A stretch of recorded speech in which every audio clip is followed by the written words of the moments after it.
સ્વામીશ્રીએ છેલ્લે સૌ ઉપર આશીર્વાદ વર્ષાવતા જણાવ્યું કે આજના બાળકોને રમવું, ટીવી, જમવું વગેરેમાં રસ હોય, પણ રંગ રાંગ મૂકીને સત્સંગમાં બાળકો પોતાના પિતાને પણ વ્યસન મુકાવી સત્સંગી બનાવે છે. નાની ઉંમરે પડેલી છાપ મોટી ઉંમરે પણ ન જાય. નાનપણથી કુસંગીના સંસ્કાર પડ્યા હોય તો કુસંગી બની જાય. માટે નાના બાળકોને સાચવવા પડે. યોગીજી મહારાજની ઈચ્છા હતી કે સમાજ આખો સુસંસ્કારી બને, તે માટે બાળ મંડળો સ્થાપ્યા છે. યોગીજી મહારાજની આવી શુભ ભાવના હતી. વચનામૃત, વાતો, કીર્તનો, મુખપાઠ બાળકો કરે છે, બીજાને સત્સંગ કરાવે છે, પ્રોગ્રામ આપીને સુંદર પ્રેરણાઓ આપે છે. ભગવાનના અનંત ઉપકાર છે. જગત રચ્યું જેણે જુજવી જાતનું રે. ભગવાને અનંત બ્રહ્માંડોની રચના કરી. માણસ બહુ બહુ તો કુટુંબ, સમાજ કે રાષ્ટ્રને, દુનિયાનો વિચાર કરે, પણ પછી ક્યાં જાય જ્યારે ભગવાન અનંત જીવોનું પોષણ કરે છે. ઘણા કહે કે ભગવાનની જરૂર શી છે, પણ આપણને તો ભગવાન ખાડામાંથી બહાર કાઢવા આવ્યા છે. આપણને પ્રારંભના દુઃખ કર્મના દુઃખ આવે છે તો ભગવાનનો આશરો હોય તો એવું નિવારણ થયા છે. જીવનમાં પરિવર્તન આવે છે. આવા ઉપકારો ભગવાનના જે તેનાથી જીવન ચાલે છે, પણ આપણે તેની ખબર નથી. ખેતીમાં શેરદાણા વાવીને ગાડું ભરીને ઘેર લાવીએ છીએ. ભગવાને પૃથ્વીમાં ખનિજ નાખ્યા છે, મીઠા પાણીની વ્યવસ્થા કરી છે. ભગવાનનું કાર્ય પરોપકારનું છે, દરેક માટે છે. ભગવાનને સંભાળે કે ન સંભાળે પણ ભગવાન દરેકને બધું જ આપે છે. ભગવાન કરતા હરતા છે એમ મહિમા સમજવો. દરેકનું સારું થાય એવી ભાવના રાખીને કાર્ય કરવું. એવું બળ ભગવાન સર્વને આપે તે પ્રાર્થના. સવારે ભાવનગર શહેરની સિલ્વર જસ્ટિસ નામની સંસ્થાએ એડ્સની જાગૃતિ માટે મોટરસાયકલ રેલીનું આયોજન કર્યું હતું. 14 જેટલા યુવાનો મોટરસાયકલ ઉપર ભારતભરમાં ઘૂમીને છેક લડાખ જવાના હતા. આજથી આ રેલીનો પ્રારંભ થઈ રહ્યો હતો. આ રેલીના સાહસવીરોએ આ સ્વામીશ્રીના આશીર્વાદ લઈ તેનો મંગલ પ્રારંભ કર્યો હતો. ભાવનગર સ્વામિનારાયણ મંદિરની બહાર ભૂરા પરિવેશમાં સજ્જ થયેલા સાહસિક યુવાનો પોતપોતાની મોટરબાઇક આગળ ઊભા હતા. સ્વામીશ્રીએ દરેક સાહસિકની શુભ ભાવનાઓને બિરદાવી રેલીની સફળતા માટે આશીર્વાદ આપ્યા અને ત્યાર પછી ઝંડી ઊંચી કરીને સૌને પ્રસ્થાન કરવાનો આદેશ આપ્યો.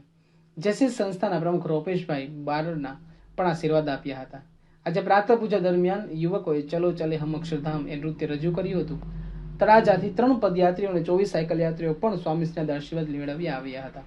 સંધ્યા સત્સંગ સભામાં શિષ્યોએ મંદિર શા માટે એડવેટ રજૂ કરી. ઘરડા ભાભાઓના પરિવેશમાં ડાયરામાં બેસીને ચર્ચા કરતા હોય એ રીતે સ્વાભાવિકપણે દલીલો દ્વારા અને કોઈ પણ પ્રકારના રેકોર્ડિંગ વગર મોઢે બોલાયેલી આ સંવાદ ધારાથી સ્વામીશ્રી ખૂબ રાજી થયા. યોગ વિજય સ્વામી, ભગતસિંહ તથા યુદ્ધ ઉદય ચાવડાએ લખેલી સ્ક્રિપ્ટ બાળકોએ સુંદર રીતે પ્રસ્તુત કરી હતી. ત્યારબાદ ત્યાગરાજ સ્વામીએ મંદિર નિર્માણ નિમિત્તે મન, કર્મ અને વચને ક્યાં ક્યાં નિયમો લઈ શકાય એની જાહેરાત કરી. અંતે બાળકોની અદ્ભુત રજૂઆતને બિરદાવતા સ્વામીશ્રીએ મંદિરોની વિભાવના આપતા મંદિરોની અનિવાર્યતા વર્ણવી હતી. ભાવનગર ખાતે દાદા સાહેબ જૈન દેરાસરથી મુનિવર્ય મુક્તિવલ્લભ વિજયદાસજી, મેઘવલ્લભ વિજયદાસજી, ઉદયવલ્લભ વિજયદાસજી વગેરે સાહેબ સ્વામીશ્રીની દૂરદર્શન મુલાકાતે પધાર્યા હતા. ત્યારે સ્વામીશ્રી સાથેના વાર્તાલાપમાં તેઓ જણાવ્યું હતું કે મૂલ્યને સાથે રાખીને આપે એ શિક્ષણ આપ્યું છે તે પ્રશંસનીય છે. વાર્તાલાપ દરમિયાન તેમણે વિશેષમાં કહ્યું હતું કે સમાજની સુધારણાનું કાર્ય સંતોના માથે છે.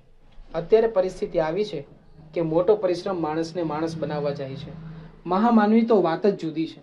આપે એના માટે પણ શિક્ષણ ક્ષેત્રે પસંદ કર્યું એ બહુ સારું જ કર્યું છે.